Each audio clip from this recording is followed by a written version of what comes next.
இந்த பறவை காய்ச்சல் மாதிரியான விஷயங்கள் வந்து அதனால் வந்து மக்கள் கோழி அல்லது ஈவன் முட்டைகள் அதெல்லாம் சாப்பிட்றதுக்கு யோசிக்கிறாங்க. இந்த பறவை காய்ச்சல் வந்து பார்த்திங்கன்னா, இந்த இப்போ கோழி வளர்த்துறாங்க அப்படின்னா, அந்த பண்ணையில் இருக்கக்கூடிய மக்கள், அந்த பண்ணை உரிமையாளர்கள் அல்லது வேலை பார்க்குறவங்க, அவங்களுக்கு அந்த காற்று மூலமாக பரவும். ஏன்னா அது வந்து ஒரு வைரஸ், இன்ஃப்ளூயன்ஸா அப்படின்னு சொல்கிறோம். எப்படி நம்ம பன்றி காய்ச்சல்லாம் கேள்விப்பட்டிருக்கோம், அந்த மாதிரி பறவை காய்ச்சல் அது. அந்த மாதிரி பரவறதுக்கு ஒரு சின்ன வாய்ப்புகள் இருக்குது, சம்டைம்ஸ் ஜெனட்டிக் மியூட்டேஷன் மூலமாக.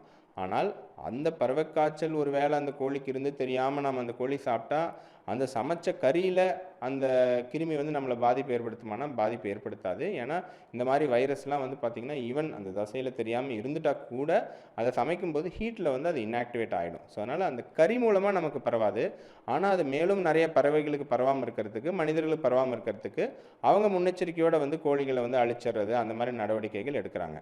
ஸோ மற்றபடி அந்த கறினால் நமக்கு பரவாது. அதை சமைச்சிட்றதுனால அது பிரச்சனை இருக்காது பொதுவாக.